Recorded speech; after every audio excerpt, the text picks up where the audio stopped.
लद्दाख के लेह जिले में बुधवार को जबरदस्त हिंसा हुई। इसके बाद वहां कर्फ्यू लगा दिया गया है। वहीं हिंसक घटनाओं में 4 लोगों की मौत और 22 पुलिस कर्मियों समेत कम से कम 80 लोगों के घायल होने की खबर है। इस हिंसा के बाद 60 लोगों को गिरफ्तार किया गया है। हालांकि पुलिस ने बताया है कि हिंसा में संलिप्तता न मिलने के बाद कुछ लोगों को छोड़ा भी गया है। गौर करने वाली बात यह भी है कि हिंसा को लेकर गिरफ्तार किए गए लोगों में कुछ नेपाल और डोडा के भी रहने वाले हैं।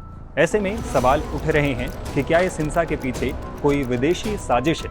पुलिस सूत्रों ने बताया कि हिंसा में 4 नेपाली नागरिक घायल हुए हैं। उनमें से 2 को गिरफ्तार किया गया है, जबकि 2 अन्य का इलाज चल रहा है।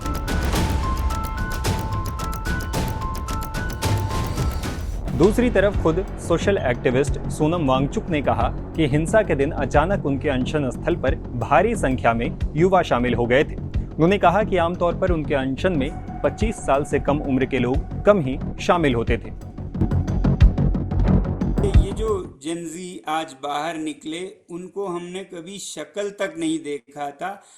आज तक लद्दाख के लोगों की शिकायत थी कि ये जो युवा पीढ़ी है वो तो कभी अनशन में आते नहीं हैं, उन्हें तो शायद फिक्र ही नहीं है, बड़े बूढ़े ही आते हैं। तो सब यही कहा करते थे कि ये युवा पीढ़ी खुद मतलबी हैं, वो कभी अनशन में बैठने के लिए नहीं आते हैं।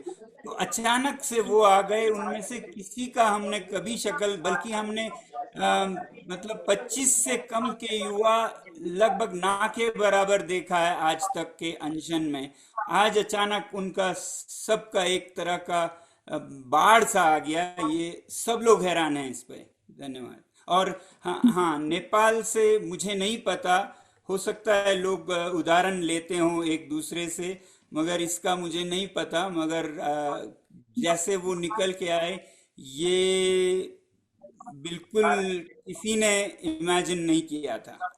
इसके अलावा लद्दाख के लेफ्टिनेंट गवर्नर कविंदर गुप्ता ने भी साफ तौर से कहा कि हिंसा सुनियोजित साजिश का नतीजा है, जिसमें सीमा पार से जुड़े हितधारकों मतलब विदेशी ताकतों के सम्मिलित होने की संभावना है।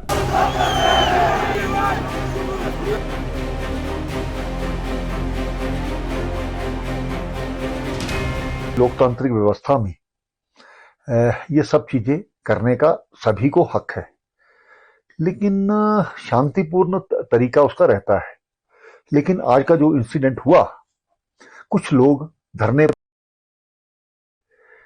वहां से निकलते हैं और पूरे इलाके में आग लगाना शुरू कर देंगे। और उसके 2-3 दिन पहले से ही ये साजिश चल रही थी। लोगों को भड़काने का प्रयास किया जा रहा था। यहाँ की एजिटेशन की तुलना यहाँ पर बांग्लादेश और नेपाल के साथ की जा रही थी। ये किस तरह का तरीका है? इसके पीछे किस साजिश की बू आती है? लोगों को खराब करने का जो प्रयास किया जाता है, अपने कुछ चंद मुफाद के कारण से इस प्रकार का कोशिश की गई।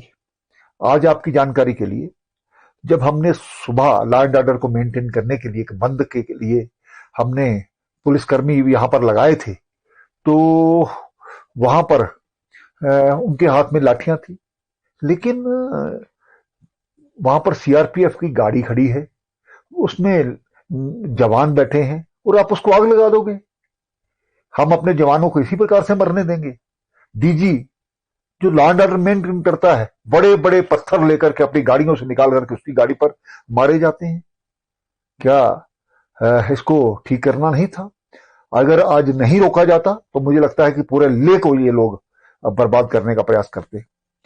हमारा जो लद्दाख की परंपरा है इस तरह की नहीं है। और कुछ लोग, अभी उनकी जांच की जाएगी कि कौन लोग बाहर से थे, कौन लोग यहाँ के थे, कौन लोग उनको भड़का रहे थे। तो ये पहले से तय किया गया था कि इन लोगों को आग लगाएंगे, इन लोगों के घरों को फूकेंगे, इन लोगों को पर्सनली ये खराब किया जाएगा। तो यहाँ इसको रोकना ठीक था। मैं जो लोगों आज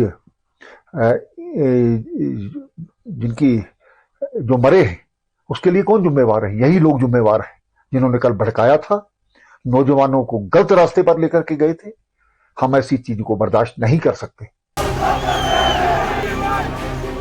बता दें कि लद्दाख को पूर्ण राज्य का दर्जा देने की मांग को लेकर सोशल एक्टिविस्ट सोनम वांगचुक ने 10 सितंबर से भूख हड़ताल शुरू की थी। बुधवार को छात्रों और स्थानीय लोगों ने लेह में उनकी पिछली मांगे पूरी नहीं करने के विरोध में केंद्र के खिलाफ बंद बुलाया था।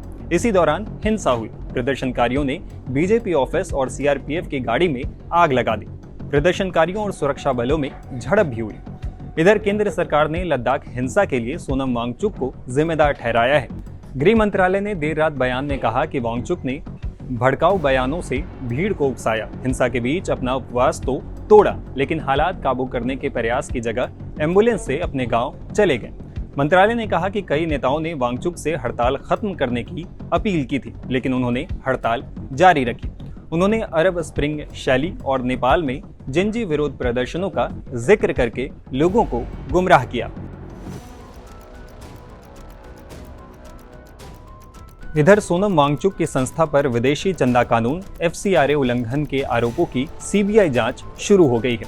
अधिकारियों ने बताया कि ये जांच कुछ समय पहले से ही चल रही है, लेकिन अभी तक कोई FIR दर्ज नहीं हुई है। वांगचुक ने बताया कि करीब 10 दिन पहले CBI की एक टीम आदेश लेकर उनके पास आई थी। ये आदेश गृह मंत्रालय की शिकायत पर आधारित था, जिसमें कहा गया कि उनकी संस्था Himalayan institute of alternatives Ladakh यानी HIAL ने विदेशी चंदा लेने के लिए जरूरी मंजूरी नहीं ली। मीडिया रिपोर्ट्स के मुताबिक केंद्र सरकार ने लद्दाख हिंसा के पीछे विदेशी कनेक्शन की भी आशंका जताई है। खुफिया एजेंसियां उन कनेक्शन की जांच कर रही है, जिससे हिंसा को बढ़ावा मिला हो। सोनम वांगचुक भी जांच के घेरे में आ गए हैं। दरअसल वांगचुक इस साल फरवरी में पाकिस्तान गए थे। उनका एक वीडियो भी सामने आया है, जिसमें वो कह रहे हैं कि मैं पाकिस्तान के इस्लामाबाद में हूँ, यहाँ क्लाइमेट चेंज कॉन्फ्रेंस में शामिल होने आया हूँ। इसे पाकिस्तान की डॉन मीडिया ने आयोजित किया है। इधर केंद्र सरकार की तरफ से हिंसा भड़काने के आरोपों पर सोनम वांगचुक का रिएक्शन भी सामने आया है। उन्होंने PTI से बातचीत में कहा, मुझे साफ दिख रहा है कि वो मेरे खिलाफ पब्लिक सेफ्टी एक्ट यानी PSA का केस बनाकर मुझे 2 साल के लिए जेल में डालने की तैयारी कर रहे हैं। मैं इसके लिए तैयार हूँ, लेकिन सोनम वांगचुक के जेल जाने से शायद उन्हें ज्यादा समस्याएं होंगी, बजाय आजाद सोनम वांगचुक के। ये कहना कि हिंसा मेरे तरफ से भड़काई गई थी या कभी कभी कांग्रेस की तरफ से, असल में ये एक बलि का बकरा ढूंढने जैसा है। इसके बजाय उन्हें समस्या की जड़ को समझना और हल करने के बारे में सोचना चाहिए। वे किसी और को बलि का बकरा बनाने में चालाक हो सकते हैं, लेकिन समझदार नहीं है। इस समय हमें चालाकी से ज्यादा बुद्धिमत्ता की जरूरत है, क्योंकि नौजवान पहले से ही हताश हैं। बता दें कि लद्दाख में हिंसा की घटना 36 साल के बाद हुई है। इससे पहले 27 अगस्त 1979 को लद्दाख को केंद्र शासित प्रदेश का दर्जा देने की मांग को लेकर विरोध प्रदर्शन के दौरान हिंसा हुई थी। पुलिस गोलीबारी में 3 नागरिक मारे गए थे और अब एक बार फिर से लद्दाख में हिंसा हुई है।